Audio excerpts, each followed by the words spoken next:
सच है।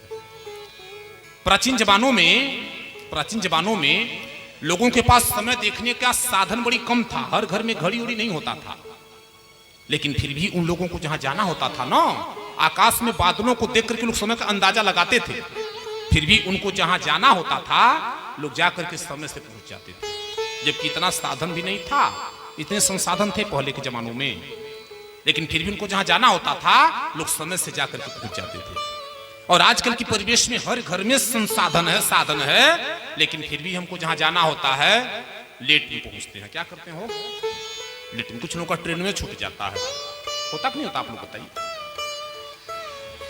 प्राचीन जमानों में सज्जनों लोग दांत को राख और बालू से साफ करते थे। किससे करते थे?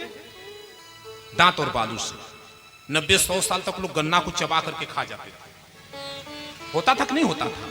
और आज विज्ञान के युग में हर घर में कोलगेट की सुरक्षा है कि नहीं है, लेकिन फिर वे गन्ना दे दीजिए खाने के लिए, किसी को पता चल जाएगा। प्राचीन जमानों में लोग हाथ की नब्ज को टटोल करके लोग बीमारी का पता लगा लेते थे। क्या कर लेते थे? पता।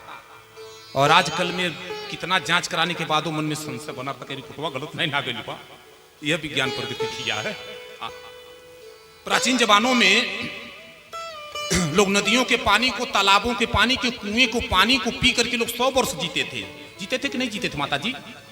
और आजकल में तो हर घरों में आरओ लगल बा, हर घरों में आरओ लगल बा। कल्पना कीजिए हम कहां पहुंच गए हैं। सज्जनों, विज्ञान प्रगति ये कर रहा है कि हम लोग मंगल पे पहुंचने का प्रयास कर रहे हैं। कहां प्रयास कर रहे हैं? मंगल पे। पृथ्वी पर नहीं रहना चाह रहे हैं। कहां जाएंगे? मंगल। मंगल ग्रह पे जाएंगे। अपने घर में मंगल है कि नहीं इस बात को हम देखने का प्रयास कदापि नहीं करते हैं। पता है इसी काम चलेगा, इसी काम चलेगा। हाँ ठीक है, विज्ञान प्रगति है, हम नहीं कर रहे विज्ञान की प्रगति नहीं है, लेकिन हमारी संस्कृति के ही द्वारा सज्जनों विज्ञान ने प्रगति किया है। ये लोग विज्ञान आज पता लगाया है कि सूर्य ग्रहण, चंद्र ग्रहण देखने का यंत्र का निर्माण लोग किए हैं।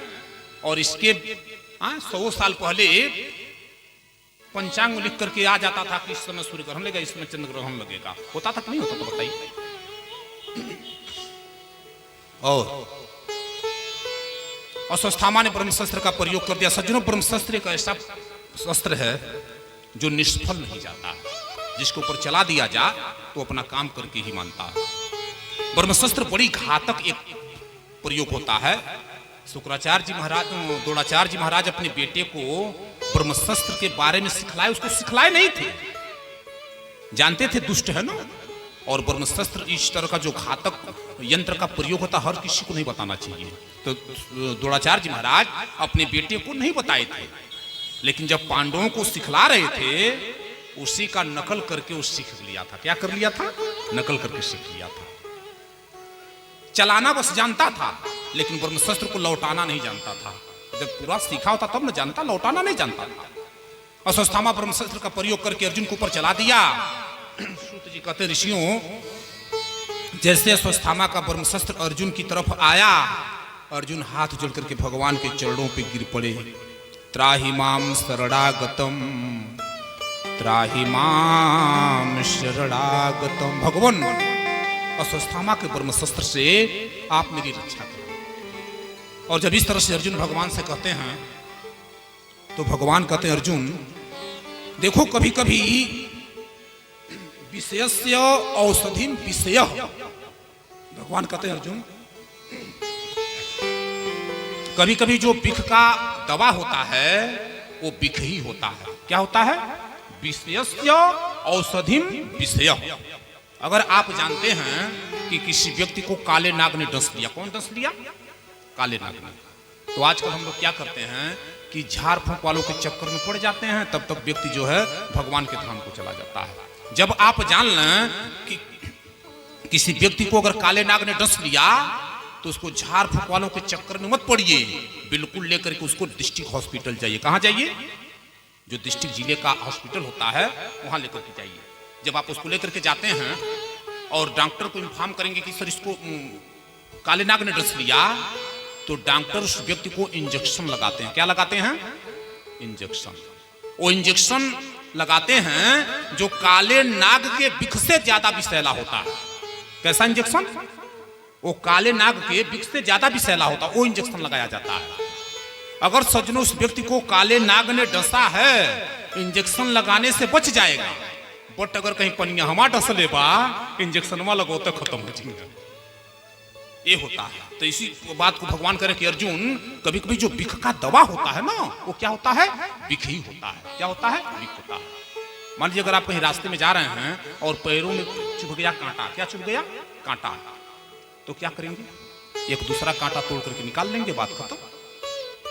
भगवान कहते हैं अर्जुन,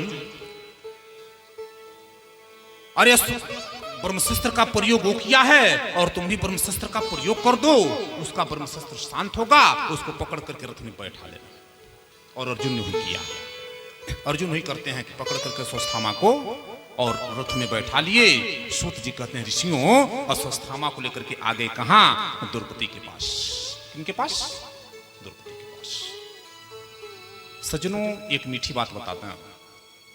देखिए, कीमत कभी पानी की नहीं होती है। कीमत किसकी होती है? प्यास की होती है। किसकी होती है? प्यास। अच्छा बताइए, अगर प्यास न लगा हो तो पानी का कोई मतलब है? कोई मतलब है? कीमत पानी की नहीं होती, कीमत प्यास की होती है। और कीमत कभी मौत की नहीं होती, बल्कि कीमत सांस की होती। किसकी होती है? सांस की होती है। आज सज्जनों, दुनिया में रिश्ते हजारों हैं। कितने हैं? रिश्ते हजारों हैं, लेकिन कीमत कभी रिश्तों की नहीं, बल्कि कीमत एक विश्वास की होती है। किसकी होती है? विश्वास की। अगर विश्वास नहीं है तो आजकल की परिवेश में तो बाप बेटी का भी रिश्ता कलंकित था। आप लोग समाचार पत्रों में पढ़ते होंगे मेरे ख्याल से। कीमत रिश्तों की कभी नहीं होती है, बल्कि कीमत एक विश्वास की होती है। और जिस रिश्ते में विश्वास न हो, उस रिश्तों का कोई मतलब नहीं। और अर्जुन कहते हैं कि द्रौपदी, तुम्हारे पुत्रों को, तुम्हारे 5 पुत्रों को यही अश्वत्थामा मारा है। आंसुओं को पोंछ लो और आंसुओं को पोंछ करके बताओ कि हम इसको कैसे मारें। शेर का भोजन बना करके मारें, जमीन में उल्टा गाड़ करके मारें? बताओ बताओ कैसे हम मारें? आंसुओं को पोंछ लो। सज्जनों, द्रौपदी के 5 पुत्रों को अश्वत्थामा मारा। कितने पुत्रों को? 5 पुत्रों को। लेकिन देखिए माता द्रौपदी क्या कह रही हैं। द्रौपदी क्या कह रही हैं? द्रौपदी आंसुओं को पोंछी और आंसुओं को पोंछ करके कहती हैं, आप इनको मत मारिए। क्या कह रही हैं? मत मारिए। बताइए, द्रौपदी के मन में दूसरे के प्रति दुर्भावना आएगा कैसे, जिनको भगवान कृष्ण सखी कह करके बुलाते थे? क्या कह करके बुलाते थे? सखी। उसके मन में कभी दुर्गुण आ सकता है। माता द्रौपदी के 5 पुत्रों को अश्वत्थामा मारा है, लेकिन जब अर्जुन पूछे हैं कि बताओ हम इसको मारें कैसे, माता द्रौपदी आंसुओं को पोंछ करके कहती हैं, आप इनको मत मारिए। क्या कहती हैं? मत मारिए। अर्जुन कहते हैं क्यों? द्रौपदी कहती हैं, जिस तरह से अपने पुत्रों की वियोग में मैं आंसू बहा रही हूं, इस तरह से आंसू मेरी गुरु माता गौतमी को न बहाना पड़े, इसलिए आप इनको मत मारिए, छोड़ दीजिए। अर्जुन कहते हैं, पागल हो गए, तुम्हारे 5 पुत्रों को मार दिया और तुम करिए को छोड़ दीजिए। द्रौपदी कहती है, भगवान, इनकी पिता की कृपा से ही आप शस्त्र विद्या में पारंगत हुए। क्या हुए? पारंगत हुए। और आप उनको मत मारिए, छोड़ दीजिए। अर्जुन कहते हैं, फिर एक बार सोच लो। द्रौपदी कहती है, जो सोचना था मैं सोच ली। हाँ, अगर इनके मार देने से मेरे 5 पुत्र जीवित हो जाएं, आप इनको अवश्य मारिए। लेकिन स्वामी, आप इनको मार भी देंगे, मेरे 5 पुत्र वापस नहीं आएंगे, इसलिए आप इनको छोड़ दीजिए। क्या कर दीजिए? छोड़ दीजिए। लेकिन बताइए, अगर पत्नी की बात को मान करके हम घर परिवार में कोई काम करेंगे तो घर परिवार चलेगा हो? अगर घर परिवार को आप हम चलाना चाहते हैं सज्जनों, तो देखिए, जो घर के मुखिया होते हैं ना बाबा जी, जो घर के मुखिया होते हैं, उनकी हालात एक टीन सेट की तरह होती है। किसकी तरह? टीन सेट माने टीना का कटरैन, जानते हैं? टीना का कटरैन। जो घर के ज्येष्ठ और श्रेष्ठ होते हैं ना, उनकी हालात बिल्कुल टीन सेट की तरह होती है। हाँ, टीन सेट की तरह। टीन सेट आप लोग देखे होंगे, बेचारा कटरैन को आप लोग देखे होंगे कि धूप को सहता है, बरसात को सहता है, सहता नहीं सहता है, लेकिन उसके नीचे रहने वालों को आराम देता है। देता नहीं देता है? लेकिन फिर भी जो लोग उसमें रहते हैं हमेशा यही कहते हैं कि बड़ी आवाज करता है और बड़ी जल्दी गर्म हो जाता है। लोग क्या कहते हैं? बड़ी आवाज करता, बड़ी जल्दी गर्म हो जाता है। तो जो घर के ज्येष्ठ और श्रेष्ठ होते हैं, उनकी हालात टीन सेट की तरह होता है। याद रखिएगा। और अगर पत्नी की बात को मान करके हम अगर कोई काम करेंगे तो घर परिवार किसी का चलेगा? चलेगा? द्रौपदी की बात को मान करके अगर अर्जुन छोड़ देते, कोई उनको कुछ कहता नहीं, लेकिन कहते नहीं अभी हमारे 5 भाई हैं। कितने भाई हैं? 5 भाई। बड़े भैया युधिष्ठिर हैं, भैया आपने सुना द्रौपदी क्या कह रही है, इनके साथ क्या बर्ताव करना चाहिए? युधिष्ठिर तो साक्षात धर्मराज थे। वो कहते हैं अर्जुन देखो, धर्माचार्यों को बुला लो और जैसा धर्म कहता है उसी के अनुकूल तुम काम करो। क्या करो? अनुकूल काम करो। युधिष्ठिर की भी बात अर्जुन के समझ में। देखिए, अगर हम कोई घर परिवार में कोई काम करें तो बड़ों से भी परामर्श लें और अपने से छोटों का भी परामर्श लेना जरूरी है। अपने से छोटों, बड़े भैया से आज्ञा लिए हैं, फिर मझले भैया भीम हैं, भीम के पास जाते हैं, भैया आपने सुना द्रौपदी क्या करी है? बड़े भैया क्या कर रहे हैं? भीम कह रहे हैं 2 घंटे से ही तो सुन रहा हूं। भीम क्या कर रहे हैं? 2 घंटे से सुन रहा हूं। अरे भैया अगर तुम छोड़ोगे तो मैं मार दूंगा। मेरे 5 पुत्रों को मार दिया और तुम घूम घूम करके पूछते हो क्या करना चाहिए? पापी को मार देना चाहिए। अर्जुन से छोटे भी 2 भाई हैं जिनका नाम नकुल सहदेव है। अर्जुन उनसे भी परामर्श लेते हैं और नकुल सहदेव ने भीम भैया की बातों का समर्थन किया। क्या किया? समर्थन किया। घर परिवार को चलाने के लिए सज्जनों सबकी सहमति जरूरी है। क्या है? सबकी सहमति जरूरी है। और सज्जनों, जो घर परिवार आज भी किसी स्वर्ग से कम नहीं है, जिस घर परिवार में आपसी सहमति है, जिस घर परिवार में सुमति है, वो घर किसी स्वर्ग से कम नहीं है। और सज्जनों, आज भी वो घर किसी नरक से कम नहीं है जिस घर परिवार में बात बात में कुमति है। अरे जहां सुमति तहां संपत्ति नाना, जहां सुमति तहां संपत्ति नाना, जहां सुमति तहां संपत्ति नाना, जहां सुमति तहां संपत्ति नाना,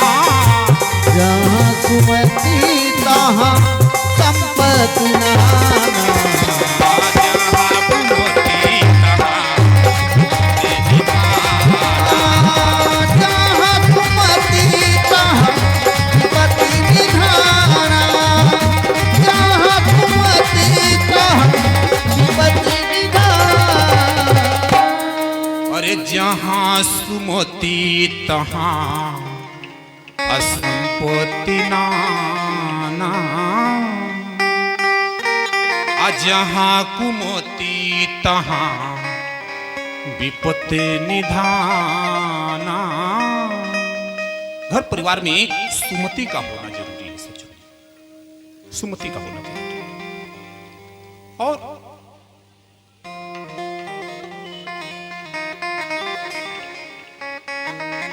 आज जब इस तरह से पांडव लोगों ने कहा, पांडवों की बात को अर्जुन के समझ में नहीं आई और वहीं पे भगवान कृष्ण खड़े थे।